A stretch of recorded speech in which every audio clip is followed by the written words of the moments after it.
mayambu ahanba maktada Manipuri wari yumjauna mayambu amuka hana punemjari asisu aikoina mayamgidamakta ni haidana phul hore story ama puduna laksari wari asili thokcharapa matamda soikiba langkiba kaya yaurabasu mayamna puksel sauna ngakpi aduga wari asi hingliba natraga laikhidraba kanagumba amataga mari lenana ijaba wari nasadi bhapna mapung phana sagasaduna ijaba wari amakhakni Pare mayam adudi ngasigi wari asi haunaba tawjaraklagi ngasigi wari asigi maming khungi yumdompo Rakesh Vikas Lakshmi makhoi ahum ase asuki matik yamna nungsinaba mamanaba amakhakni Lakshmi di koiba langba asuki matik yamna pami Rakesh Vikas makhoi sodo mangai aduga Lakshmi gi mapa sauba amadi mama memthoi masa sibu karida soiki kadagi hairaga aduki matik yamna kupna senariba mama mapa ni khakni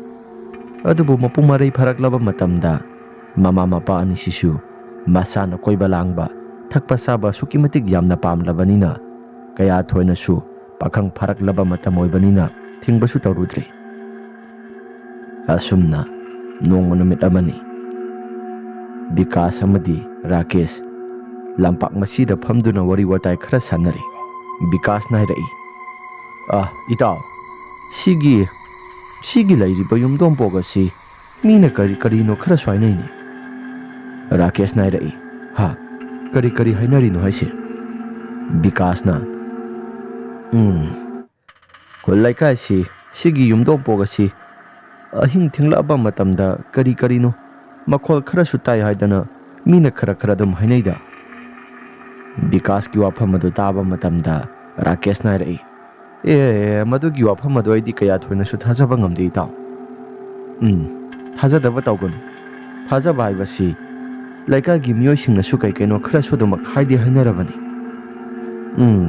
thajadi ado yengna bai khoisu mafam jaga se hapetang changsilaga yu thaga yengu saibro Rakesh ki wafam adu taba matamda Vikas nairai aidi madu kaya thoina pambo dida nangna pamdribado aisu khangi adubu yugi nisha haikalaba matamda khangadabani asi hairaga ani siwari watai sanaduna leiringai matamda Lakshmi su lakle asumna Lakshmi se hek lakpa matamda Rakesh nairai atu yu kharung ama laito masigi kharung sibu hek laabadi wari watai sanabada yugi wari ase adum horagadabani se fare se mana lai se hobi lakpa gumna su tawi amuktang di laaga wari watai sanasi sida yoraga asi hairaga ni se wari watai sanaduna lairami ngaihaktan ki matungda Lakshmi su prap yorakle Lakshmi ne hek yorakpa matamda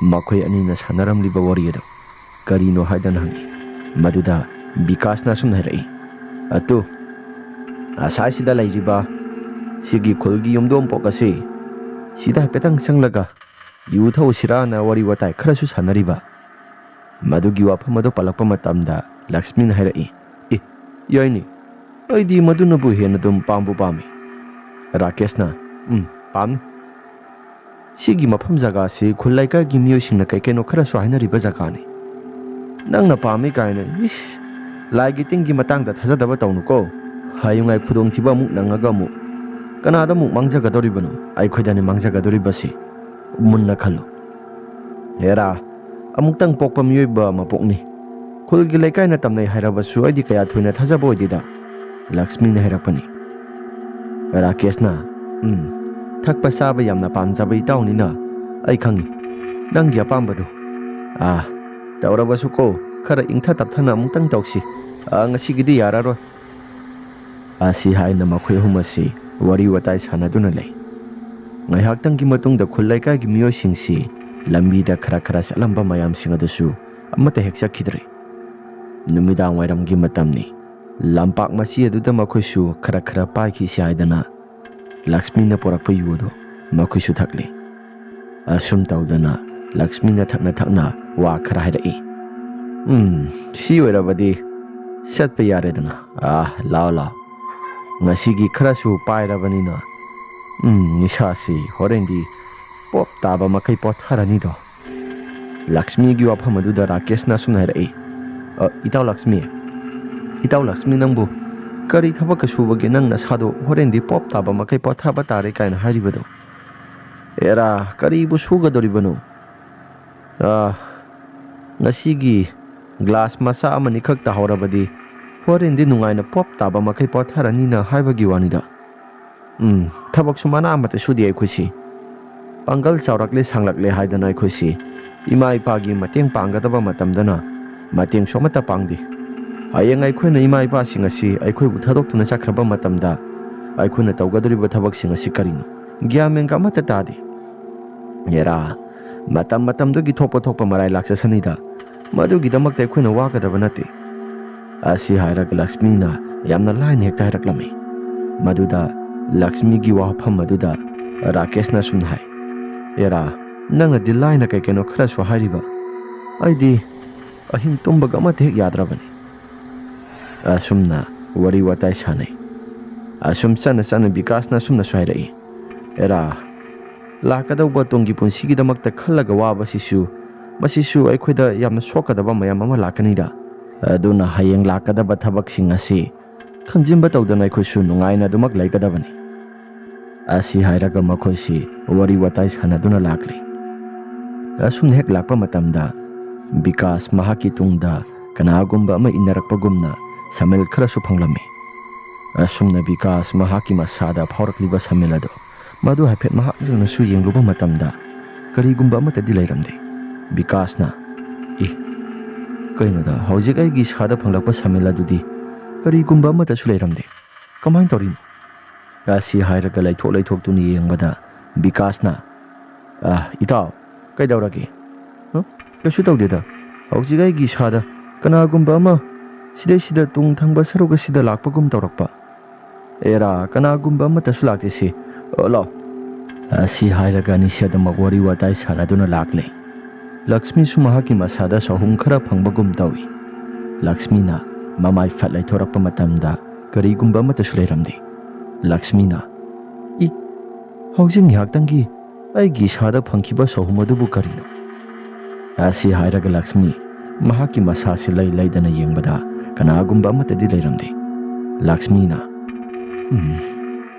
mafam asi mina hainaribasi masi chumgadoribra karigumba kharadi laifam di thokpa malida aibu isasi asi hairaga khanjana duna dumak laikhre asum tawdana yumdom pok adugi mapado hek yorakpa matamda makhoi humgi masasi ngaikho haibagi matagumna sapsap hekta lepi hainaruba amata tawdana Vikas na laiko aikhoi humgi sasi hainaruba amata tawdana sapsap lepiba si karigino asi hairappa matamda Rakesh na hoine aisu khangdi sapsap hekta lepiba si kari maramgino sibo asi hairaga Rakesh na hairakpani asum tawdana makhoi hum asi sungakpana kham thenglabani Rakesh na mafam jaga si laikai gi mina hainaribasi Masi chumdi chumgani deita. Sumgera langera noma natraga nomadi yu thakpa soidrabani. Masigi mafam jaga asida. Asi hairaga Rakesh amadi Vikas aduga Lakshmi makhoi ahum asi wari watai sanaduna adumak lakpani. Asumna ngihaktangi matungda Rakesh mahaki masada kanagumba mana pop tharaga ngaikho haibagi matagumna makhoi humna satliba lambi asi khambagum tawrakle. Asumna tawrakpa matamda makhoigi masasi karigumba kharadi sahum phanglabani adubu adum tumina lakli asumna makhoina hek lakpa matamda makhoigi tung thangba saruga sida kanagumba ama lakpagumna sahum khara phangba horakle asumna phangliba sahum asi karino haidana adum mana yengi adubu karigumba amata ubadi phangde Vikas na hirai tung thangba saruga sida kanagumba ama lakpagumna sahum khara phangbagum tawida haigi wakhal nara natragana karino gyan menga amate hek tade asi hairaga adum tumina makhoi hum asi makha tana karigumba khara yengsi haidana adum laibani asumna lairingai matamda mamanaba makhoi hum asi wari watai amate hek ngangnaba tawda adum tumina lakli asumna ngihaktangi matungda mamanaba makhoi hum asi su kadai waidan khangde makhoi ki tung asida kanagumba ama lakpagumna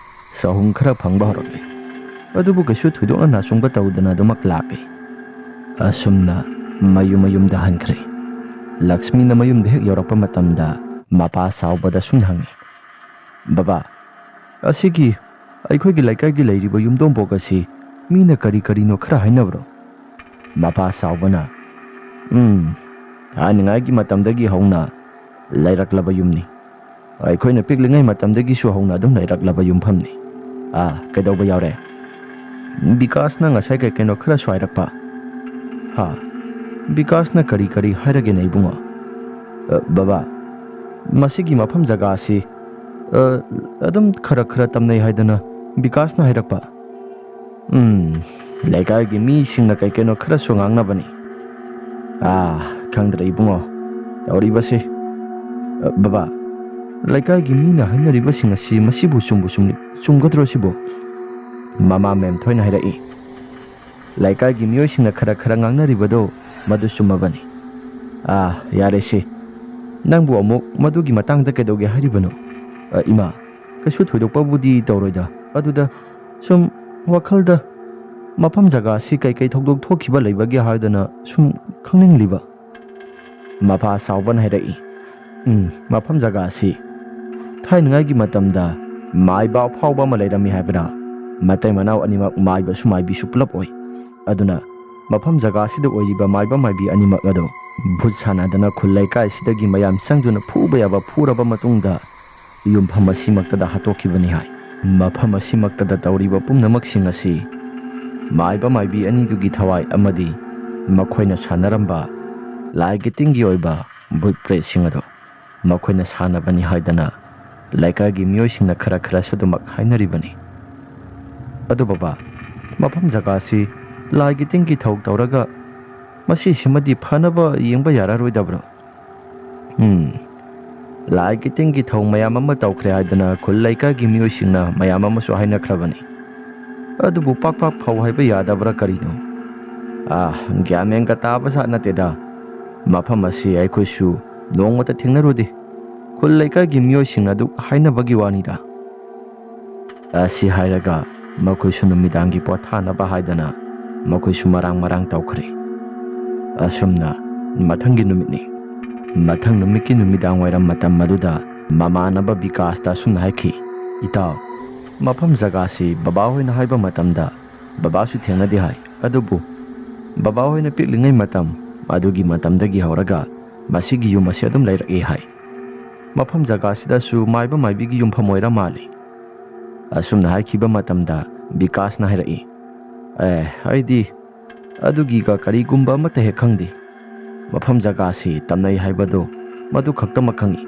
ꯕꯕꯥꯒ ꯏꯃꯥꯒꯅꯁꯨ ꯆꯞ ꯆꯥꯕꯤ ꯋꯥꯔꯤꯗꯤ ꯑꯃꯠꯇ ꯍꯥꯏꯔꯛꯇꯦꯗ ꯑꯗꯣ ꯈꯨꯜ ꯂꯩꯀꯥꯏꯒꯤ ꯃꯤꯑꯣꯏꯁꯤꯡꯅ ꯇꯝꯅꯩ ꯍꯥꯏꯗꯅ ꯁꯤꯒꯤ ꯃꯐꯝ ꯖꯒꯥꯁꯤ ꯅꯨꯃꯤꯠꯄꯨ ꯍꯦꯛ ꯇꯥꯔꯕꯗꯤ ꯃꯩ ꯑꯁꯦꯡꯕ ꯄꯥꯏꯗꯅ ꯆꯠꯄꯁꯤ ꯈꯔ ꯀꯤꯅꯕꯅꯤ ꯑꯗꯣ ꯑꯃꯨꯛꯇꯪꯗꯤ ꯌꯦꯡꯅꯤꯡꯉꯤ ꯑꯁꯦꯡꯕ ꯑꯆꯨꯝꯕꯗꯣ ꯀꯗꯥꯏ ꯐꯥꯎꯕꯅꯣ ꯍꯥꯏꯕꯗꯣ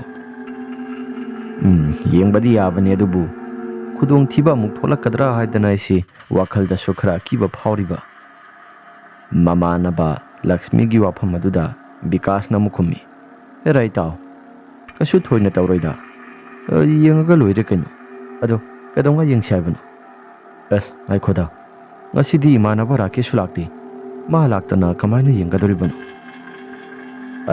ꯃꯥꯗꯤ ꯌꯥꯕꯨ ꯌꯥꯔꯛꯀꯗ꯭ꯔꯥꯅꯦ ꯈꯪꯗꯦ ꯍꯧꯔꯒ ꯑꯃꯨꯛꯇꯪ ꯌꯦꯡꯁꯤ ꯑꯁꯤ ꯍꯥꯏꯔꯒ ꯕꯤꯀꯥꯁ ꯑꯃꯗꯤ ꯂꯛꯁꯃꯤ ꯋꯥꯔꯤ ꯋꯥꯇꯥꯏ ꯈꯔ ꯁꯥꯟꯅꯩ ꯑꯁꯨꯝ ꯇꯧꯗꯅ ꯃꯈꯣꯏꯁꯨ ꯌꯦꯡꯁꯤ ꯍꯥꯏꯅꯔꯕ ꯃꯇꯨꯡ ꯃꯊꯪ ꯀꯥꯎꯈꯤꯗꯨꯅ ꯅꯣꯡꯃ ꯅꯨꯃꯤꯠ ꯑꯃꯅꯤ ꯅꯨꯃꯤꯠ ꯑꯁꯤ ꯃꯈꯣꯏꯁꯨ ꯈꯨꯜꯒꯤ ꯕꯦꯟꯗꯔ ꯂꯩꯔꯤꯕ ꯃꯥꯏꯀꯩ ꯑꯁꯣꯝꯗ ꯌꯨ ꯊꯛꯇꯨꯅ ꯃꯈꯣꯏꯁꯤ ꯂꯩꯅꯔꯤ ꯌꯨ ꯊꯛꯅ ꯋꯥꯔꯤ ꯋꯥꯇꯥꯏ ꯀꯌꯥ ꯃꯔꯨꯝ ꯑꯃ ꯁꯥꯟꯅꯩ ꯔꯥꯀꯦꯁꯅ ꯍꯥꯏꯔꯛꯏ ꯊꯪꯅꯕ ꯂꯩꯀꯥꯏꯁꯤꯗ ꯏꯃꯥꯟꯅꯕ ꯄꯤꯛꯂꯤꯉꯩ ꯃꯇꯝꯗ ꯁ꯭ꯀꯨꯜ ꯀ꯭ꯂꯥꯁ ꯈꯔ ꯃꯥꯟꯅꯔꯛꯄ ꯌꯥꯝ ꯊꯣꯏꯅꯗꯤ ꯀꯧꯅꯔꯛꯇꯕ ꯏꯃꯥꯟꯅꯕ ꯃꯥꯏꯀꯦꯜꯗꯣ ꯂꯨꯍꯣꯡꯒꯗꯧꯔꯦ ꯍꯥꯏꯗꯅ ꯕꯥꯔꯇꯣꯟꯒ ꯂꯥꯛꯏꯅꯦ ꯑꯩꯗꯤ ꯆꯠꯀꯗꯕꯒ ꯇꯟꯕꯨ ꯇꯜꯂꯕꯅꯤ ꯃꯤꯒꯤ ꯕꯥꯔꯇꯣꯟ ꯂꯥꯛꯑꯕꯗꯤ ꯉꯥꯏꯍꯥꯛ ꯆꯠꯄꯤꯔꯨꯁꯣ ꯀꯩꯅꯣ ꯆꯠꯄꯒꯤ ꯋꯥꯕꯨꯗꯤ ꯆꯠꯀꯗꯧꯔꯤꯕꯅꯤ ꯑꯗꯨꯗ ꯄꯩꯁꯥꯗꯨꯅ ꯍꯦꯟꯅ ꯃꯔꯨ ꯑꯣꯏꯈ꯭ꯔꯦ ꯁꯤꯗ ꯊꯛꯇꯅ ꯆꯥꯗꯅ ꯇꯧꯔꯤꯕ ꯄꯩꯁꯥꯁꯤꯁꯨ ꯃꯥꯒꯤ ꯂꯨꯍꯣꯡꯕꯗ ꯄꯣꯠꯌꯦꯡ ꯑꯣꯏꯅ ꯄꯤꯊꯣꯛꯄꯤꯕꯁꯨ ꯌꯥꯕꯅꯤ ꯑꯗꯨꯕꯨ ꯊꯛꯇꯅ ꯆꯥꯗꯅ ꯁꯤꯗꯩꯁꯤꯗ ꯉꯥꯎꯔꯒ ꯂꯩꯔꯗꯅ ꯃꯗꯨꯒꯤ ꯋꯥꯐꯝ ꯑꯗꯨ ꯍꯥꯏꯔꯛꯄ ꯃꯇꯝꯗ ꯕꯤꯀꯥꯁꯅ ꯈꯨꯝꯃꯤ, ꯑꯗꯨ ꯑꯣꯏꯔꯒꯅ ꯄꯩꯁꯥꯗꯨ ꯅꯪ ꯄꯨꯊꯣꯛꯇ꯭ꯔꯁꯨ ꯌꯥꯔꯦ ꯀꯩꯅꯣ, ꯑꯩꯒ ꯂꯛꯁꯃꯤꯒ ꯄꯨꯊꯣꯛꯑꯒꯦ꯫ ꯃꯗꯨꯗ ꯔꯥꯀꯦꯁꯅ ꯁꯨꯝꯅ ꯈꯨꯝꯃꯤ, ꯉꯥꯏꯈꯣꯁꯤ, ꯈꯟꯅꯈꯤꯁꯤ, ꯄꯩꯁꯥꯁꯤ ꯈꯔꯁꯨ ꯑꯍꯦꯟꯕ ꯌꯥꯎꯔꯤꯕ꯭ꯔꯥ ꯑꯃꯨꯛꯇꯪ ꯌꯦꯡꯉꯒ ꯄꯩꯁꯥꯗꯣ ꯌꯦꯡꯒꯦ꯫ ꯑꯁꯤ ꯍꯥꯏꯔꯒ ꯃꯈꯣꯏ ꯑꯍꯨꯝ ꯑꯁꯤ ꯋꯥꯔꯤ ꯋꯥꯇꯥꯏ ꯁꯥꯟꯅꯗꯨꯅ ꯂꯩꯔꯝꯃꯤ꯫ ꯉꯥꯏꯍꯥꯛꯇꯪꯒꯤ ꯃꯇꯨꯡꯗ ꯆꯦꯛ ꯑꯁꯤ ꯇꯧꯕ ꯌꯥꯕ ꯇꯧꯔꯕ ꯃꯇꯨꯡꯗ, ꯍꯥꯏꯕꯗꯤ ꯄꯩꯁꯥ ꯌꯥꯎꯔꯤꯕ꯭ꯔꯥ ꯍꯥꯏꯗꯨꯅ ꯌꯦꯡꯂꯕ ꯃꯇꯨꯡꯗ ꯔꯥꯀꯦꯁꯀꯤ ꯐꯨꯔꯤꯠꯈꯥꯎꯗ ꯄꯩꯁꯥ ꯈꯔꯁꯨ ꯌꯥꯎꯔꯝꯃꯤ꯫ ꯔꯥꯀꯦꯁꯅ ꯁꯨꯝ ꯍꯥꯏꯔꯛꯏ, ꯑꯁ ꯌꯥꯔꯦꯁꯤ, ꯅꯣꯡ ꯐꯥꯗꯣꯛꯈꯛ ꯉꯥꯎꯊꯣꯛꯄꯕꯨ ꯉꯥꯎꯊꯣꯛꯀꯗꯕꯅꯤ꯫ ꯁꯤꯗ ꯌꯥꯎꯔꯤꯕ ꯄꯩꯁꯥꯁꯤ ꯑꯍꯦꯟꯕ ꯈꯔꯁꯨ ꯂꯧꯁꯤꯜꯂꯛꯂꯣ, ꯆꯥꯅꯕ ꯈꯔ꯫ ꯑꯗꯨꯒ ꯀꯩꯒꯨꯝꯕ ꯈꯔꯗꯤ ꯂꯝꯄꯥꯛ ꯑꯗꯣꯝꯗꯔ ꯀꯔꯤꯅꯣ ꯊꯛꯎꯁꯤ꯫ ꯁꯤꯗ ꯊꯛꯄꯁꯤ ꯂꯩꯀꯥꯏꯒꯤ ꯃꯤꯑꯣꯏꯁꯤꯡꯁꯨ ꯎꯔꯒ ꯀꯩꯒꯨꯝꯕ ꯏꯁꯥꯗ ꯏꯅꯨꯡ ꯅꯨꯡꯉꯥꯏꯇꯦ꯫ ꯑꯁꯤ ꯍꯥꯏꯔꯒ ꯃꯈꯣꯏ ꯑꯍꯨꯝ ꯑꯁꯤ ꯍꯤꯗꯥꯛ ꯕꯣꯇꯜ ꯈꯔ ꯄꯥꯏꯗꯨꯅ ꯂꯥꯛꯂꯤ꯫ ꯑꯁꯨꯝꯅ ꯈꯨꯜꯒꯤ ꯂꯝꯄꯥꯛ ꯋꯥꯏꯗ ꯍꯦꯛ ꯌꯧꯔꯛꯄ ꯃꯇꯝꯗ ꯂꯝꯄꯥꯛ ꯃꯁꯤ ꯑꯗꯨꯗ ꯃꯈꯣꯏꯁꯤꯡ ꯉꯥꯏꯍꯥꯛꯇꯪ ꯐꯝꯗꯨꯅ ꯋꯥꯔꯤ ꯋꯥꯇꯥꯏ ꯁꯥꯟꯅꯗꯨꯅ ꯂꯩ꯫ ꯕꯤꯀꯥꯁꯅ ꯅꯥꯀꯜꯗ ꯂꯩꯔꯤꯕ ꯌꯨꯝꯗꯣꯡꯄꯣꯛ ꯑꯗꯨ ꯃꯗꯨꯗ ꯌꯦꯡꯉꯤ꯫ ꯕꯤꯀꯥꯁꯅ ꯌꯦꯡꯂꯤꯕ ꯃꯥꯏꯀꯩ ꯑꯗꯣꯝꯗꯣ ꯔꯥꯀꯦꯁꯁꯨ ꯌꯦꯡꯉꯛꯏ꯫ ꯔꯥꯀꯦꯁꯅ ꯍꯥꯏꯔꯛꯏ, ꯏꯇꯥꯎ ꯕꯤꯀꯥꯁ, ꯀꯔꯤꯅꯣ ꯅꯪꯅ ꯇꯧꯔꯤꯕꯗꯨꯅ? ꯏꯇꯥꯎ, ꯑꯥꯗ ꯂꯩꯔꯤꯕ ꯌꯨꯝ ꯑꯁꯤ, ꯌꯨꯝꯗꯣꯡꯄꯣꯛ ꯑꯁꯤꯗ ꯀꯅꯥꯒꯨꯝꯕ ꯃꯤꯑꯣꯏ ꯑꯃ ꯂꯦꯞꯄꯒ ꯂꯩꯕꯒꯨꯝ ꯑꯩꯒꯤ ꯃꯤꯠꯇ ꯎꯔꯛꯄ꯫ ꯕꯤꯀꯥꯁꯀꯤ ꯋꯥꯐꯝ ꯑꯁꯤꯗ ꯔꯥꯀꯦꯁꯅ, ꯍꯦꯔꯥ, ꯅꯥꯇꯩ ꯆꯥꯗꯕ, ꯀꯅꯥꯒꯨꯝꯕ ꯑꯃꯠꯇ ꯂꯩꯇꯦꯁꯤ꯫ ꯏꯇꯥꯎ, ꯑꯁꯦꯡꯕꯅꯤ, ꯑꯥꯒꯤ ꯊꯥꯕꯜꯁꯨ ꯐꯔꯤ, ꯁꯨꯃꯥꯡ ꯃꯇꯣꯜ ꯑꯁꯤꯗ ꯀꯅꯥꯒꯨꯝꯕ ꯑꯃ ꯑꯩꯒꯤ ꯏꯁꯥꯗ ꯌꯦꯡꯂꯛꯄꯒꯨꯝ ꯇꯧꯕ, ꯁꯤꯅ ꯑꯩꯁꯤ ꯃꯐꯝ ꯖꯒꯥ ꯑꯁꯤꯗ ꯏꯁꯥꯁꯤ ꯀꯔꯤꯒꯨꯝꯕ ꯑꯃꯗ ꯃꯤꯐꯝ ꯍꯣꯡꯗꯅ ꯌꯦꯡꯍꯟꯕꯒꯨꯝ ꯑꯩꯒꯤ ꯏꯁꯥꯗ ꯐꯥꯎꯔꯛꯄꯅꯤ꯫ ꯏꯇꯥꯎ, ꯌꯥꯔꯦꯁꯤ, ꯑꯣꯏꯗ ꯄꯥꯗꯕ ꯋꯥꯗꯣ ꯃꯌꯥꯝ ꯑꯃ ꯉꯥꯡꯁꯤꯜꯂꯛꯑꯅꯨ, ꯌꯥꯔꯦꯁꯤ, ꯑꯣꯏꯗ ꯄꯥꯗꯕ ꯋꯥ ꯃꯌꯥꯝ ꯑꯗꯨꯅ ꯄꯨꯂꯞ ꯄꯨꯟꯁꯤꯜꯂꯒ ꯑꯋꯣꯏꯕ ꯑꯃ ꯁꯥꯅꯕ ꯍꯣꯠꯅꯕꯗꯣ ꯇꯧꯔꯅꯨ, ꯌꯥꯔꯦ꯫ ꯑꯁꯤ ꯍꯥꯏꯅ ꯋꯥꯔꯤ ꯋꯥꯇꯥꯏ ꯁꯥꯟꯅꯗꯨꯅ ꯂꯩꯔꯝꯃꯤ꯫ ꯉꯥꯏꯍꯥꯛꯇꯪꯒꯤ ꯃꯇꯨꯡꯗ ꯕꯤꯀꯥꯁꯅ ꯍꯥꯏꯔꯛꯏ, ꯏꯇꯥꯎ, ꯇꯁꯦꯡꯅ ꯃꯁꯤꯒꯤ ꯃꯐꯝ ꯖꯒꯥ ꯑꯁꯤ ꯀꯔꯤꯒꯨꯝꯕ ꯑꯃꯗꯤ ꯑꯗꯨꯝ ꯍꯥꯏꯅꯕꯅꯤꯗ꯫ ꯂꯛꯁꯃꯤꯒꯤ ꯃꯃꯥ ꯃꯄꯥꯅꯁꯨ ꯀꯩꯅꯣ ꯈꯔꯁꯨ ꯍꯥꯏꯔꯛꯏ ꯍꯥꯏ꯫ ꯃꯐꯝ ꯖꯒꯥ ꯑꯁꯤꯗ ꯆꯪꯕꯁꯤ ꯑꯩꯗꯤ ꯑꯃꯨꯛꯇꯪꯗꯤ ꯌꯦꯡꯅꯤꯡꯕꯅꯤ, ꯀꯌꯥꯃꯨꯛ ꯆꯨꯝꯕꯅꯣ ꯍꯥꯏꯕꯗꯣ꯫ ꯑꯁꯨꯝꯅ ꯍꯦꯛ ꯍꯥꯏꯈꯤꯕ ꯃꯇꯝꯗ ꯔꯥꯀꯦꯁ ꯃꯍꯥꯛꯀꯤ ꯃꯁꯥꯗ ꯀꯔꯤ ꯋꯥꯈꯜ ꯈꯜꯂꯨꯔꯕꯅꯣ ꯈꯪꯗ꯭ꯔꯦ꯫ ꯔꯥꯀꯦꯁꯅ ꯐꯠ ꯍꯥꯏꯔꯛꯏ, ꯑꯦꯔꯥ, ꯑꯗꯨ ꯑꯣꯏꯔꯒꯅ ꯃꯐꯝ ꯖꯒꯥꯁꯦ ꯍꯥꯏꯐꯦꯠ ꯆꯪꯂꯒ ꯌꯦꯡꯉꯨꯁꯦ ꯍꯥꯏꯕ꯭ꯔꯣ? ꯉꯁꯤꯗꯤ ꯏꯁꯥꯗꯁꯨ ꯑꯀꯤ ꯇꯨꯖꯨꯡꯕ ꯑꯃꯠꯇꯁꯨ ꯐꯥꯎꯗꯦ꯫ ꯑꯁꯨꯝꯅ ꯍꯦꯛ ꯍꯥꯏꯔꯛꯄ ꯃꯇꯝꯗ ꯂꯛꯁꯃꯤ ꯃꯍꯥꯛꯀꯤ ꯃꯁꯥꯁꯤ ꯆꯪꯕꯁꯤ ꯇꯜꯂꯤ꯫ ꯂꯛꯁꯃꯤꯅ ꯍꯥꯏꯔꯛꯏ, ꯀꯩ ꯋꯥꯅꯣ? ꯑꯩꯗꯤ ꯇꯜꯂꯤꯀꯣ, ꯅꯕꯥꯅꯤ ꯆꯪꯒꯦꯒ ꯆꯪꯉꯨꯔꯣ꯫ ꯕꯤꯀꯥꯁꯅ ꯍꯥꯏꯔꯛꯏ, ꯆꯪꯒꯗꯕꯅꯤ ꯄꯨꯂꯞ, ꯁꯤꯔꯁꯨ ꯄꯨꯂꯞ ꯁꯤꯒꯗꯕꯅꯤ꯫ ꯑꯩꯗꯤ ꯇꯜꯂꯤꯀꯣ, ꯅꯣꯏ ꯁꯤꯒꯦ ꯍꯥꯏꯔꯒꯅ ꯅꯈꯣꯏ ꯉꯟꯅ ꯑꯗꯨꯝ ꯁꯤꯒꯦꯒ ꯁꯤꯈ꯭ꯔꯣ, ꯑꯩꯗꯤ ꯏꯊꯟꯇꯅꯒ ꯄꯣꯛꯄꯅꯤ, ꯑꯅꯤꯁꯨꯕꯁꯨ ꯅꯠꯇꯦ꯫ ꯌꯥꯔꯦ, ꯂꯥꯛꯑꯣ, ꯄꯨꯂꯞ ꯄꯨꯟꯅ ꯍꯦꯛꯇ ꯆꯪꯃꯤꯟꯅꯒꯗꯕꯅꯤ, ꯀꯅꯥꯅ ꯀꯩꯗꯧꯒꯗꯣꯔꯤꯕꯅꯣ? ꯂꯩꯔꯝꯃꯦ ꯐꯔꯦ, ꯂꯩꯔꯝꯗ꯭ꯔꯦ ꯐꯔꯦ, ꯀꯧꯊꯣꯛꯂꯒ ꯋꯥꯔꯤ ꯋꯥꯇꯥꯏ ꯁꯥꯟꯅꯒꯗꯕꯅꯤ꯫ ꯂꯥꯛꯑꯣ꯫ ꯑꯁꯤ ꯍꯥꯏꯔꯒ ꯃꯈꯣꯏ ꯑꯍꯨꯝ ꯑꯁꯤ ꯌꯨꯒꯤ ꯅꯤꯁꯥꯁꯨ ꯈꯔ ꯄꯥꯟꯕꯒ ꯑꯗꯨꯃꯛ ꯂꯥꯛꯂꯦ꯫ ꯂꯛꯁꯃꯤꯁꯨ ꯑꯗꯨꯃꯛ ꯂꯥꯛꯏ꯫ ꯑꯁꯨꯝꯅ ꯃꯐꯝ ꯖꯒꯥꯁꯤ ꯍꯦꯛ ꯌꯧꯕ ꯃꯇꯝꯗ ꯀꯣꯟꯊꯣꯡꯆꯩ ꯑꯁꯤꯁꯨ ꯏꯍꯥꯏ ꯍꯥꯏꯗꯣꯛꯇꯨꯅ ꯂꯩꯔꯝꯃꯤ꯫ ꯅꯈꯣꯏ ꯂꯥꯛꯂꯕ꯭ꯔꯥ, ꯆꯪꯂꯛꯑꯣ ꯍꯥꯏꯕꯒꯤ ꯃꯇꯥꯒꯨꯝꯅ ꯀꯣꯟꯊꯣꯡꯆꯩ ꯑꯁꯤꯁꯨ ꯏꯍꯥꯏ ꯍꯥꯏꯗꯣꯛꯇꯨꯅ ꯂꯩꯔꯝꯕꯗꯨꯗ ꯔꯥꯀꯦꯁꯅ ꯍꯥꯏꯔꯛꯏ, ꯀꯣꯟꯊꯣꯡꯆꯩ ꯑꯁꯤ ꯅꯍꯥꯟ ꯃꯈꯩꯗꯤ ꯂꯣꯟꯁꯤꯜꯂꯒ ꯊꯝꯕ ꯇꯥꯏꯅꯦ, ꯑꯗꯨꯕꯨ ꯉꯁꯤꯒꯤ ꯅꯨꯃꯤꯠꯁꯤꯃꯗꯤ ꯀꯣꯟꯊꯣꯡꯆꯩ ꯑꯁꯤ ꯏꯍꯥꯏꯒ ꯍꯥꯏꯗꯣꯛꯂꯒꯁꯨ ꯂꯩꯁꯨ ꯂꯩꯔꯤꯅꯤ꯫ ꯕꯤꯀꯥꯁ, ꯅꯪꯅ ꯍꯥꯟꯅ ꯍꯧꯗꯣꯔꯛꯄꯅꯤ, ꯆꯪꯉꯨ, ꯅꯪ ꯍꯥꯟꯅ ꯆꯪꯉꯨ꯫ ꯑꯁꯨꯝꯅ ꯍꯥꯏꯔꯛꯄ ꯃꯇꯝꯗ ꯕꯤꯀꯥꯁꯅ ꯍꯥꯏꯔꯛꯏ, ꯅꯪꯅ ꯆꯠꯁꯦꯅ ꯅꯝꯗꯅ ꯍꯧꯔꯛꯄ ꯅꯠꯇ꯭ꯔꯣ? ꯑꯩꯅ ꯆꯠꯁꯦꯅ ꯍꯧꯔꯛꯂꯕꯁꯨ ꯅꯪꯅ ꯍꯥꯟꯅ ꯁꯤꯒꯤ ꯃꯐꯝꯁꯤꯗ ꯃꯨꯟꯅ ꯌꯦꯡꯗꯨꯅ ꯂꯩꯕ ꯅꯠꯇ꯭ꯔꯣ? ꯑꯁꯤ ꯍꯥꯏꯅ ꯑꯅꯤꯁꯤ ꯀ꯭ꯔꯤꯛ ꯏꯟꯅꯗꯨꯅ ꯂꯩꯔꯤꯉꯩ ꯃꯇꯝꯗ ꯕꯤꯀꯥꯁ ꯃꯍꯥꯛꯀꯤ ꯃꯁꯥꯗ ꯑꯁꯥꯕ ꯅꯨꯡꯁꯤꯠ ꯑꯃ ꯍꯨꯝꯂꯛꯏ꯫ ꯕꯤꯀꯥꯁ ꯑꯁꯥꯕ ꯅꯨꯡꯁꯤꯠ ꯑꯗꯨ ꯍꯦꯛ ꯍꯨꯝꯕ ꯃꯇꯝꯗ ꯃꯍꯥꯛꯀꯤ ꯃꯁꯥꯁꯤ ꯀꯔꯤꯒꯨꯝꯕ ꯈꯔꯗꯤ ꯐꯥꯎꯕ ꯍꯧꯔꯛꯂꯕꯅꯤ꯫ ꯕꯤꯀꯥꯁꯅ, ꯀꯩꯅꯣꯗ, ꯑꯁꯥꯕ ꯅꯨꯡꯁꯤꯠ ꯑꯃ ꯑꯩꯒꯤ ꯁꯥꯁꯤ ꯊꯦꯡꯕꯒꯨꯝ ꯇꯧꯏꯗ꯫ ꯑꯁꯨꯝꯅ ꯍꯦꯛ ꯍꯥꯏꯔꯛꯄ ꯃꯇꯝꯗ ꯕꯤꯀꯥꯁ ꯃꯍꯥꯛꯀꯤ ꯃꯁꯥꯁꯤ ꯃꯃꯥꯏ ꯐꯠ ꯂꯩꯊꯣꯔꯛꯄ ꯃꯇꯝꯗ ꯀꯅꯥꯒꯨꯝꯕ ꯑꯃꯠꯇ ꯍꯦꯛ ꯂꯩꯔꯝꯗꯦ꯫ ꯁꯣꯔꯣꯛ ꯊꯪꯕ ꯃꯥꯏꯀꯩ ꯑꯁꯣꯝꯗ ꯃꯃꯥꯏ ꯂꯩꯊꯣꯔꯛꯄꯅꯤ꯫ ꯕꯤꯀꯥꯁꯅ "ꯏꯇꯥꯎ, ꯁꯤꯒꯤ ꯍꯧꯖꯤꯛ ꯉꯥꯏꯍꯥꯛꯇꯪꯒꯤ ꯃꯃꯥꯡꯗ ꯑꯁꯥꯕ ꯅꯨꯡꯁꯤꯠ ꯑꯃ ꯂꯨꯝꯕꯨ ꯂꯨꯝꯕꯨ ꯁꯥꯔꯒ ꯍꯦꯛꯇ ꯍꯨꯝꯖꯤꯜꯂꯛꯄꯗꯣ ꯅꯪ ꯈꯪꯍꯧꯕ꯭ꯔꯥ?" ꯔꯥꯀꯦꯁꯅ ꯑꯩ ꯀꯔꯤꯒꯨꯝꯕ ꯑꯃꯠꯇ ꯈꯪꯗꯦ, ꯂꯥꯎ ꯈꯔ ꯊꯨꯅ ꯆꯪꯁꯤ." ꯑꯁꯤ ꯍꯥꯏꯔꯒ ꯃꯈꯣꯏ ꯑꯍꯨꯝ ꯑꯁꯤ ꯈꯨꯖꯦꯡ ꯁꯝꯅꯗꯨꯅ ꯄꯔꯞ ꯄꯔꯞ ꯆꯪꯂꯛꯏ꯫ ꯂꯛꯁꯃꯤꯗꯤ ꯃꯍꯥꯛꯀꯤ ꯃꯁꯥ ꯑꯁꯤ ꯒ꯭ꯌꯥꯟ ꯃꯦꯟꯒ ꯑꯃꯠꯇ ꯍꯦꯛ ꯇꯥꯗ꯭ꯔꯕꯅꯤ꯫ ꯌꯨꯒꯤ ꯅꯤꯁꯥꯁꯨ ꯈꯔ ꯈꯔ ꯃꯅꯤꯜ ꯂꯩꯔꯤ꯫ ꯑꯁꯨꯝꯅ ꯀꯣꯟꯊꯣꯡ ꯃꯅꯨꯡ ꯑꯁꯤꯗ ꯍꯦꯛ ꯆꯪꯂꯛꯄ ꯃꯇꯝꯗ ꯀꯔꯤꯒꯨꯝꯕ ꯑꯃꯠꯇ ꯍꯦꯛ ꯇꯧꯔꯝꯗꯦ꯫ ꯑꯗꯨꯒ ꯉꯥꯏꯍꯥꯛꯇꯪꯒꯤ ꯃꯇꯨꯡꯗ ꯃꯈꯣꯏꯁꯨ ꯃꯪꯒꯣꯜ ꯑꯗꯣꯝꯗ ꯍꯦꯛꯇ ꯄꯔꯞ ꯄꯔꯞ ꯆꯪꯂꯛꯏ꯫ ꯌꯨꯝ ꯑꯁꯤ ꯁꯤꯠ ꯅꯥꯟꯅ ꯍꯦꯛꯇ ꯂꯩꯔꯝꯃꯤ꯫ ꯃꯇꯝ ꯀꯨꯏꯅ ꯁꯥꯡꯅ ꯃꯤ ꯑꯃꯠꯇ ꯂꯩꯇ꯭ꯔꯕ ꯌꯨꯝꯐꯝ ꯑꯁꯤ ꯅꯨꯃꯤꯠꯇꯨꯗ ꯃꯈꯣꯏꯒꯤ ꯃꯃꯤꯠ ꯑꯗꯨꯗ ꯁꯤꯠ ꯅꯥꯟꯅ ꯍꯦꯛꯇ ꯎꯍꯜꯂꯤ꯫ ꯔꯥꯀꯦꯁꯅ ꯍꯥꯏꯔꯛꯏ, "ꯑꯦ, ꯁꯤꯕꯨ ꯃꯤ ꯑꯃꯠꯇ ꯂꯩꯅꯗꯦ ꯍꯥꯏꯗꯥꯏꯅꯦ?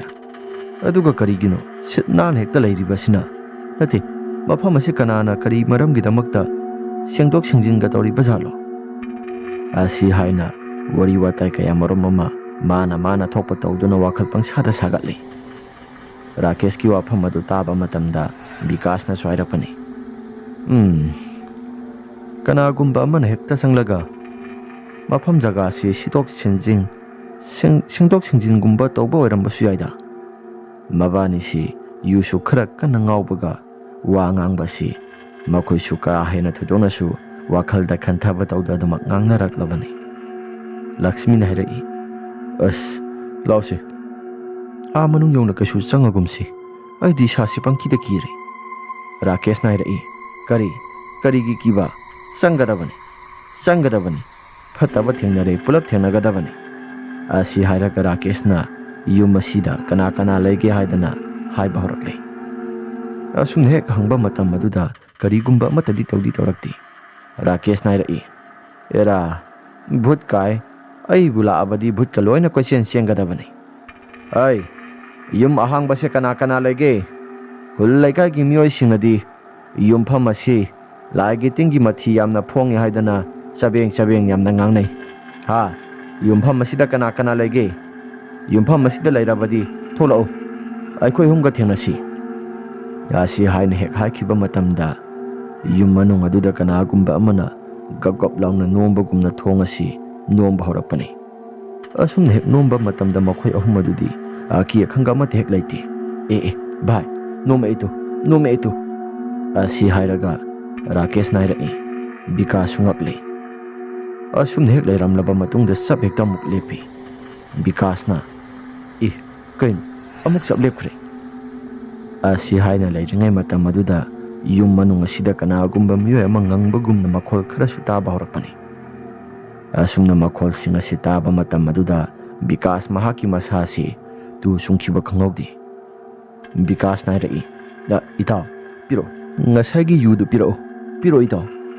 ꯑꯁꯤ ꯍꯥꯏꯔꯒ ꯌꯨꯗꯨ ꯂꯧꯁꯤꯜꯂꯤ, ꯑꯗꯨꯒ ꯑꯃꯨꯛꯁꯨ ꯌꯨꯗꯨ ꯊꯥꯡꯒꯠꯇꯅ ꯊꯛꯏ꯫ ꯊꯣꯡ ꯑꯁꯤꯗꯁꯨ ꯌꯨ ꯑꯗꯨ ꯍꯩꯖꯤꯜꯂꯤ꯫ ꯑꯁꯨꯝꯅ ꯊꯣꯡ ꯑꯁꯤ ꯈꯣꯡꯄꯥꯛꯅ ꯈꯔ ꯀꯥꯎꯗꯅ ꯕꯤꯀꯥꯁꯅ ꯃꯍꯥꯛꯁꯨ ꯊꯣꯡꯄꯥꯛ ꯑꯁꯤ ꯍꯥꯡꯗꯣꯛꯅꯕ ꯍꯥꯏꯗꯅ ꯌꯥꯝꯅ ꯀꯟꯅ ꯇꯧꯔꯝꯃꯤ꯫ ꯑꯗꯨꯕꯨ ꯊꯣꯡ ꯑꯁꯤ ꯑꯁꯨꯛꯀꯤ ꯃꯇꯤꯛ ꯌꯥꯝꯅ ꯃꯜꯂꯕ ꯌꯨꯝ ꯑꯁꯤ ꯊꯣꯡ ꯑꯗꯨ ꯃꯍꯥꯛꯅ ꯀꯥꯎꯕ ꯃꯇꯝꯗ ꯀꯔꯤꯒꯨꯝꯕ ꯑꯃꯠꯇ ꯍꯦꯛ ꯃꯁꯤ ꯂꯦꯡꯗꯦ꯫ ꯕꯤꯀꯥꯁꯅ, "ꯑꯁꯨꯛ ꯌꯥꯝꯅ ꯃꯜꯂꯕ ꯌꯨꯝ ꯑꯁꯤꯕꯨ ꯈꯣꯡꯄꯥꯛꯅ ꯀꯥꯎꯕꯗ ꯆꯠꯄ ꯉꯝꯗꯕ? ꯀꯔꯤꯅꯣ ꯁꯤꯕꯨ?" ꯑꯁꯤ ꯍꯥꯏꯅ ꯂꯩꯔꯤꯉꯩ ꯃꯇꯝꯗ ꯔꯥꯀꯦꯁꯅ ꯍꯥꯏꯔꯛꯏ, "ꯁꯤꯗꯩꯁꯤꯗ ꯚꯨꯠ ꯄ꯭ꯔꯦꯠ ꯂꯩ ꯍꯥꯏꯗꯅ ꯑꯩꯈꯣꯏꯁꯨ ꯃꯐꯝ ꯑꯁꯤꯗ ꯂꯥꯛꯆꯕꯅꯤ꯫ ꯅꯈꯣꯏ ꯂꯩ ꯍꯥꯏꯗꯅ ꯀꯔꯤꯒꯨꯝꯕ ꯅꯈꯣꯏꯅ ꯁꯈꯤꯅꯥꯒꯨꯝꯕ ꯄꯤꯅꯤꯡꯂꯕꯗꯤ ꯑꯩꯈꯣꯏ ꯑꯍꯨꯝꯗ ꯑꯗꯨꯃꯛ ꯄꯤꯕꯤꯌꯨ." ꯑꯁꯤ ꯍꯥꯏꯅ ꯍꯦꯛ ꯂꯩꯔꯤꯉꯩ ꯃꯇꯝꯗ ꯃꯅꯤꯡꯂꯣꯝꯗ ꯎ ꯋꯥ ꯌꯥꯟꯕꯒꯤ ꯃꯈꯣꯜ ꯑꯁꯤ ꯂꯦꯞꯄ ꯂꯩꯇꯅ ꯍꯦꯛꯇ ꯇꯥꯈꯠꯂꯛꯄꯅꯤ꯫ ꯑꯁꯨꯝꯅ ꯇꯧꯔꯤꯕ ꯃꯑꯣꯡ ꯃꯇꯧꯁꯤꯡ ꯑꯁꯤꯗ ꯕꯤꯀꯥꯁꯅ, "ꯏꯇꯥꯎ, ꯃꯐꯝ ꯑꯁꯤ ꯂꯩꯀꯥꯏꯒꯤ ꯃꯤꯅ ꯍꯥꯏꯅꯔꯤꯕꯗꯨ ꯃꯗꯨ ꯆꯨꯝꯃꯦꯗꯅ? ꯈꯔ ꯊꯨꯅ ꯊꯣꯛꯅꯕ ꯇꯧꯁꯤꯔꯥ? ꯈꯨꯠꯇꯁꯨ ꯃꯩ ꯑꯃꯠꯇ パイꯔꯛꯇꯦ." ꯔꯥꯀꯦꯁꯅ, "ꯀꯔꯤꯒꯤ ꯊꯣꯛꯀꯗꯧꯔꯤꯕꯅꯣ? ꯊꯦꯡꯅꯒꯗꯧꯔꯤꯕꯅꯤ ꯍꯦꯛꯇ꯫ ꯃꯐꯝ ꯖꯒꯥ ꯑꯁꯤ ꯑꯉꯝꯕ ꯑꯃ ꯍꯦꯛꯇ ꯊꯦꯡꯅꯒꯗꯧꯔꯤꯕꯅꯤ꯫ ꯂꯥꯏ ꯑꯣꯏꯔꯦ ꯃꯤ ꯑꯣꯏꯔꯦ ꯊꯦꯡꯅꯒꯗꯧꯔꯤꯕꯅꯤ." ꯑꯁꯤ ꯍꯥꯏꯅ ꯂꯩꯔꯤꯉꯩ ꯃꯇꯝꯗ ꯋꯥꯄꯜ ꯄꯔꯦꯡ ꯍꯧꯔꯤꯕ ꯃꯅꯤꯡ ꯊꯣꯡꯂꯣꯝꯗ ꯑꯗꯨꯗ ꯀꯅꯥꯒꯨꯝꯕ ꯃꯤꯑꯣꯏ ꯈꯔ ꯋꯥꯔꯤ ꯋꯥꯇꯥꯏ ꯁꯥꯟꯅꯕꯒꯨꯝꯅ ꯃꯈꯣꯜ ꯈꯔ ꯇꯥꯔꯛꯄꯅꯤ꯫ ꯅꯨꯄꯥ ꯑꯃꯒ ꯅꯨꯄꯤ ꯑꯃꯒ ꯃꯨꯔꯨꯝ ꯃꯨꯔꯨꯝ ꯁꯣꯟꯗꯨꯅ ꯋꯥꯔꯤ ꯋꯥꯇꯥꯏ ꯁꯥꯟꯅꯕꯒꯨꯝꯅ ꯃꯨꯔꯨꯝ ꯃꯨꯔꯨꯝ ꯁꯣꯜꯂꯒ ꯅꯣꯛꯈꯦꯗꯅ makhol khara tawrakpado makhoi su tarakpani. Asumna Vikas amadi Lakshmi masasi kibana thak thak nikle. Lakshmi na harai, itaw mafam jaga se khara thuna thadoktuna yumda halasiba ai di sasi yam hainadre. Khanbe yar mafam jaga sidagi kanagumba matam asi lengdana adum laigadabani. Mafam asi nakuna nahan makhai yamna sangba pamba natra adu oiragadi ngasi numit asisu aikhoi pulap hekta sangadabani.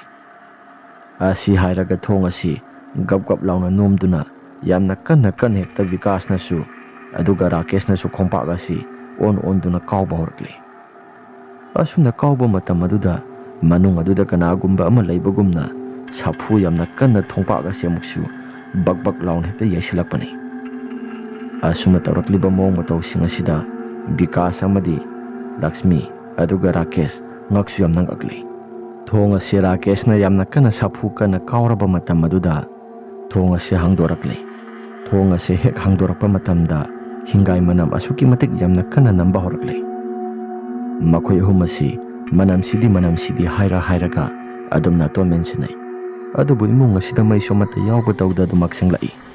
Asumna sanglakpa matam asida kana agumba ama makhoi gi mamang maksida tuba samduna sakhibagumba sahum khara phangba horakpani. Asumna tawriba mawng matawsing asida Lakshmi mahaki masasi kibana kharasu masasi thak niklai. Lakshmi na as yumda halasiba aidi yamna talli mafam jaga asi manam su yamna hingai manam namlaga yamna namthi. Asi haina lairikngai matamda sakhum thangba maike somda kanagumba ahal amana lairik pabagumba makhol kharasu taba horakpani. Sakhumda sanglaga yengusi haidana makhoisi amamba marak aduda dinthak adudagi khara thabalgi mangalsu khara phawdarakpani.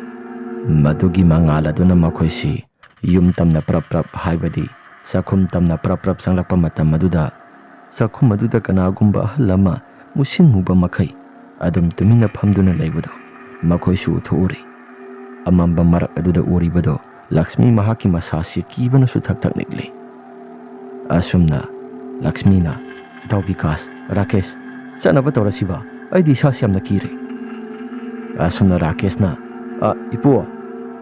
ipubu mafam jaga asida yugi nisana ngaurabanina mafam asida tawriba pumnamaksing asi tamnaribane haibado gyan menga amate hek tadrabani. Asumna hanubadu sumakhoida mamit khani yenglaklaba matungda swai laun hekta mangki. Asumna hek mangkiba matam aduda yum manung asida kanagumba miyoi khara kappa laubagi khonjel asi lepa leitana tarakpani. Asumna tarakpa matamda makhoi ahum asi kharai khangdana hekta koising siali. Kappa laubagi khonjel asi kadai waidagi tarakpa khonjel no haibado makhoisu karigumba mata khangba tawdi. Asumna kharai khangdana koising sialaba matam aduda mamkhraba marak aduda Vikas mahaki masasi mahaksu prap chenthorapani. Adubu kanagumba magi masada waisilore. Vikas na karino kanagi masada no aibo hai khara thuna chalo. Asi haidan hek nganguba matam aduda yengkhalakpada hanubi amagi matawgumna masamana ipha pharaga unsa khuiri tawraga nupi ama lepaga leirami. Madu uruba matamda Vikas mahaki masasi lawai luton saikre. Vikas mahaki masasi adum hek uraba matungda yamna kana lauraga mahaki masasi adumak laimaida wanthakre. Asumna tawriba mawng matawsing asida Rakesh amadi Lakshmi mamanaba Vikas asi soro paiduna singthorakle. Asumna mapalda hek singthorakpa matamda thong asisu gam laun hekta lon singki. Adubu ngasai makhoina mangol asi sitnana hekta ukhiba mayamsing sumang asi karigumba amata motpa tawdana ukhiba mayamsing ado makhoigi mamitta sumna uhanba khakta oirami. Makhoina uri handamukti tasingna thabalgi mangalda sumang asi pumchai chaiba makhai matam kuina sangna kanagumba amata leinadraba sumang amagi matawgum yum amagi sumang amagi matawgumna pumchai chaiduna leirambado makhoisu uthouba matamda makhoigi masasi ngakpana sukham thengle. Vikasi mahaki masilda de adumak surol adumak ngangduna leibani. Vikas mahaki masadasu khara thuna chalo tungthangba saruga sida kanagumba ama lai haidana Vikas mahaki masilda sumurum murum soli.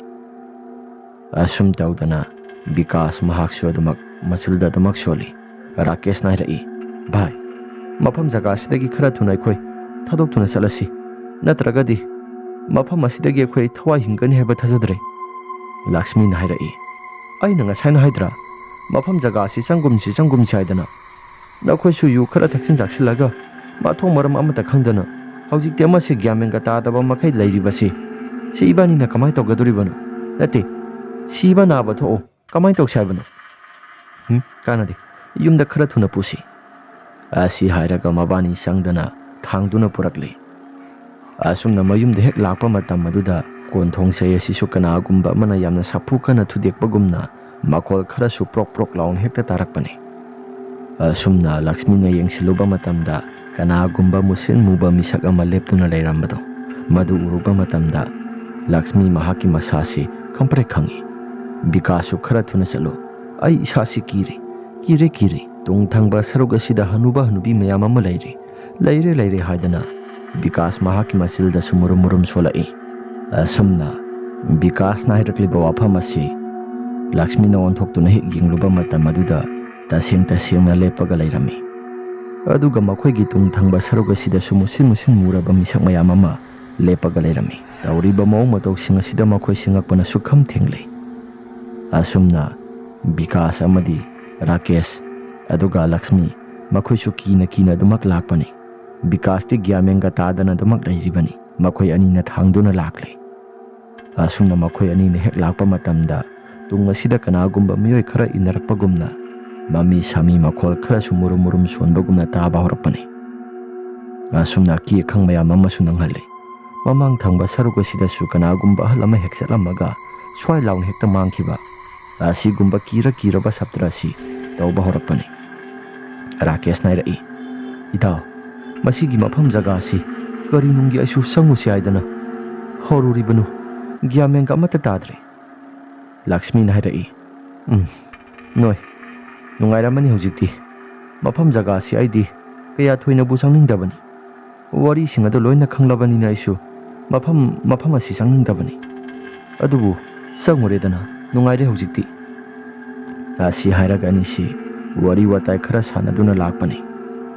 Ngai haktangi matungda makhoi su tung thangba saruk asida kanagumba miyoi khara pareng sangna asiba puthokpagumna pungjal thinbagi makhola sedumak tarakpani.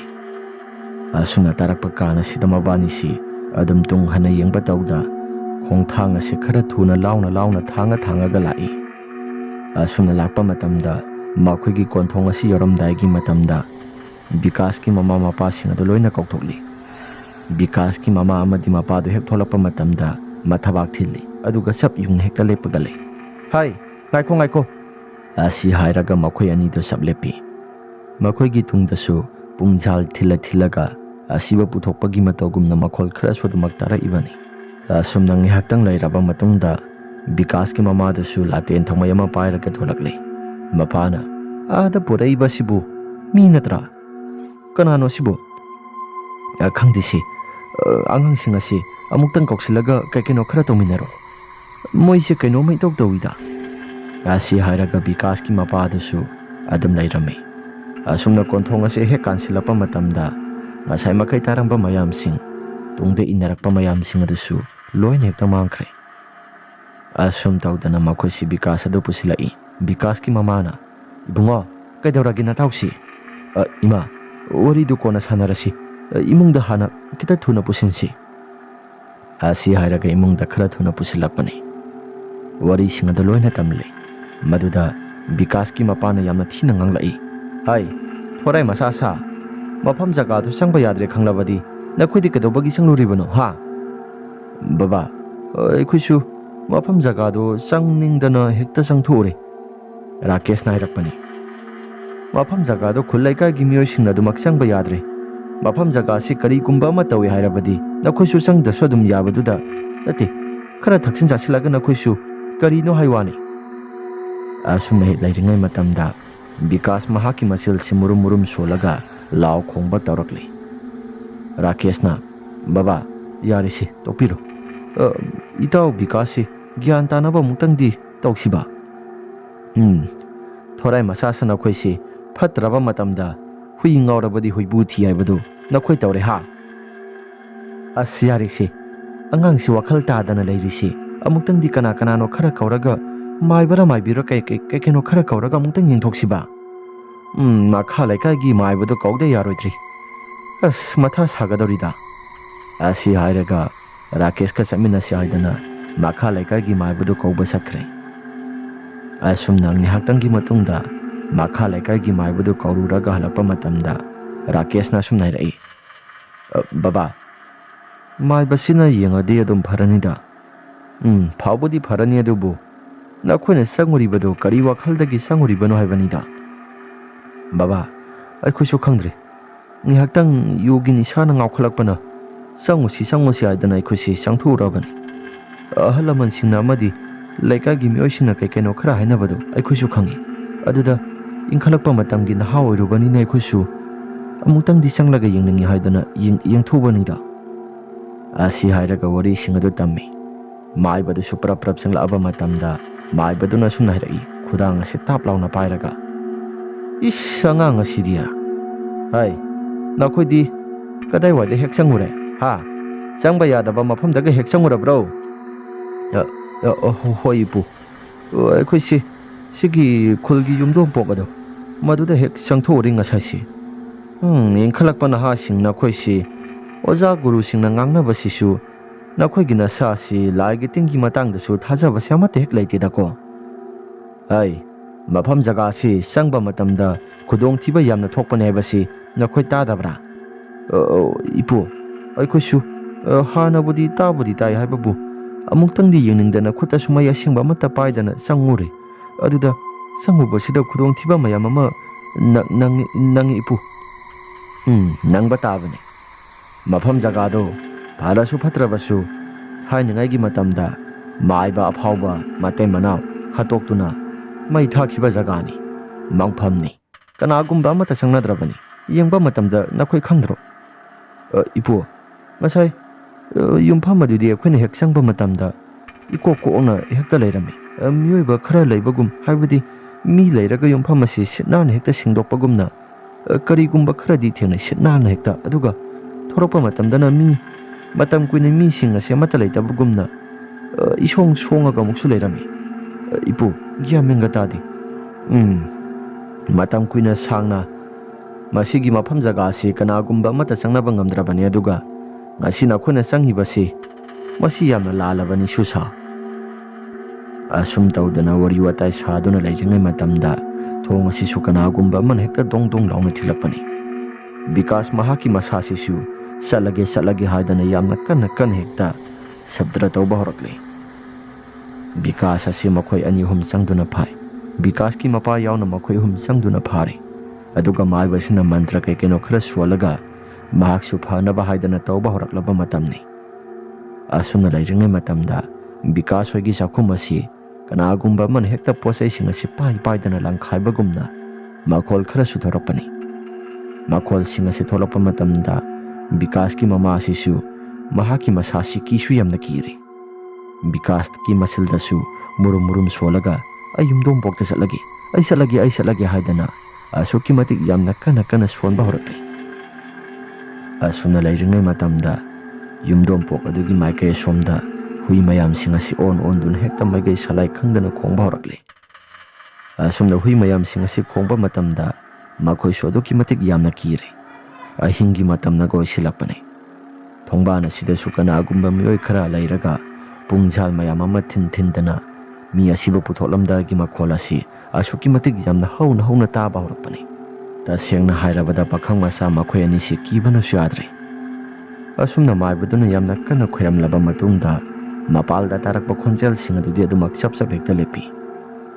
Maiba snairai. Thawai asi aduki matik yamna mapangal kalle. Ma sumagi thokpa dumak sanajagi yepirakanu haiba aduga muksu noi soingonda yepirakanu aina su yepiroi haiba madugi thawaini. Nakhoina khanaba saksak haururi aduna thawai sima ka phonglaktuna nakhoida tanaraga sasilakpani. Asi haina hairakle.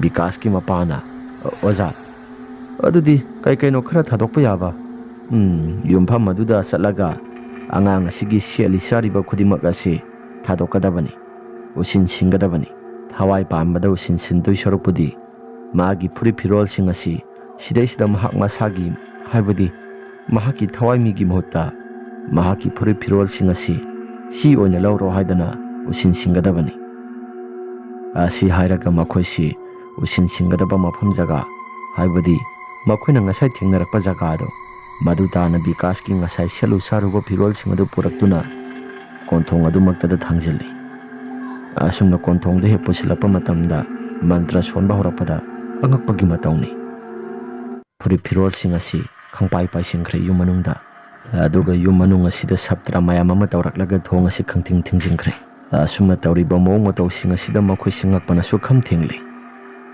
"ꯑꯣꯖꯥ, ꯑꯉꯥꯡ ꯑꯁꯤ ꯐꯔꯗ꯭ꯔꯥ?"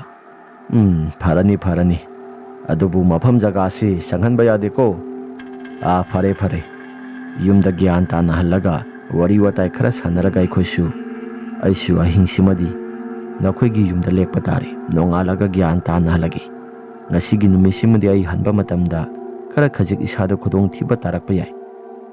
ꯑꯁꯤ ꯍꯥꯏꯔꯒ ꯑꯃꯥꯏꯕꯗꯨꯒ ꯄꯨꯂꯞ ꯄꯨꯟꯅ ꯂꯥꯛꯃꯤꯟꯅꯔꯦ꯫ ꯅꯨꯃꯤꯠꯇꯨꯃꯗꯤ ꯃꯈꯣꯏꯁꯤ ꯑꯗꯨꯃꯛ ꯂꯦꯛꯄ ꯆꯥꯕ ꯇꯧꯔꯦ ꯕꯤꯀꯥꯁ ꯍꯣꯏꯗ꯫ ꯅꯣꯡꯉꯥꯜꯂꯕ ꯃꯇꯨꯡꯗ ꯊꯣꯛꯈꯤꯕ ꯋꯥꯔꯤꯁꯤꯡ ꯑꯗꯨ ꯂꯛꯁꯃꯤꯒꯤ ꯃꯃꯥꯒ ꯃꯄꯥꯒꯗꯁꯨ ꯂꯣꯏꯅ ꯇꯝꯃꯤ꯫ ꯑꯗꯨꯕꯨ ꯂꯛꯁꯃꯤꯒꯤ ꯃꯃꯥꯒ ꯃꯄꯥꯒꯅ ꯍꯦꯛꯇ ꯉꯥꯡꯕꯅꯁꯨ ꯂꯣꯏꯔꯦ꯫ ꯑꯁꯨꯝ ꯇꯧꯗꯅ ꯃꯈꯥ ꯇꯥꯅ ꯀꯔꯤꯒꯨꯝꯕ ꯑꯃꯠꯇ ꯌꯨꯝꯊꯣꯡꯄꯣꯛ ꯑꯗꯨꯗ ꯆꯪꯈꯤꯗ꯭ꯔꯦ꯫ ꯑꯗꯨꯕꯨ ꯈꯨꯜ ꯂꯩꯀꯥꯏꯒꯤ ꯃꯤꯑꯣꯏꯁꯤꯡꯅꯁꯨ ꯑꯃꯃꯝꯇ ꯑꯣꯏꯅ ꯂꯝꯕꯤ ꯆꯠꯊꯣꯛ ꯆꯠꯁꯤꯟ ꯇꯧꯕ ꯃꯇꯝꯗ ꯈꯔ ꯈꯨꯗꯣꯡꯊꯤꯕꯗꯤ ꯅꯠꯇꯕ ꯃꯔꯛ ꯃꯔꯛꯇ ꯃꯈꯣꯏ ꯂꯩ ꯍꯥꯏꯕꯒꯤ ꯁꯃꯤꯜ ꯑꯁꯤ ꯈꯔ ꯐꯥꯎꯍꯜꯂꯤ꯫ ꯑꯁꯨꯝ ꯇꯧꯗꯅ ꯈꯨꯜ ꯂꯩꯀꯥꯏꯒꯤ ꯃꯤꯑꯣꯏꯁꯤꯡ ꯑꯁꯤꯁꯨ ꯃꯐꯝ ꯖꯒꯥꯁꯤ ꯀꯔꯤꯒꯨꯝꯕ ꯑꯃꯠꯇ ꯍꯦꯛ ꯆꯪꯕ ꯇꯧꯗ ꯑꯗꯨꯃꯛ ꯂꯩꯍꯟꯈ꯭ꯔꯦ꯫ ꯋꯥꯔꯤ ꯑꯁꯤ ꯃꯇꯥꯡ ꯑꯁꯤꯗ ꯂꯣꯏꯁꯤꯟꯖꯔꯦ꯫ ꯋꯥꯔꯤ ꯑꯁꯤ ꯅꯨꯡꯉꯥꯏꯕꯤꯔꯕꯗꯤ ꯂꯥꯏꯛ ꯑꯃꯗꯤ ꯁꯕꯁꯀ꯭ꯔꯥꯏꯕ ꯁꯤꯌꯔ ꯇꯧꯕꯤꯔꯝꯃꯨ ꯍꯥꯏꯗꯨꯅ ꯍꯥꯏꯖꯔꯤ꯫ ꯐꯔꯦ ꯃꯌꯥꯝ, ꯑꯗꯨꯗꯤ ꯉꯁꯤꯒꯤꯗꯤ ꯃꯇꯥꯡ ꯑꯁꯤꯗ ꯂꯣꯏꯁꯤꯟꯖꯔꯒꯦ꯫ ꯃꯊꯪꯒꯤ ꯋꯥꯔꯤꯗ ꯑꯃꯨꯛ ꯍꯟꯅ ꯊꯦꯡꯅꯔꯁꯤ꯫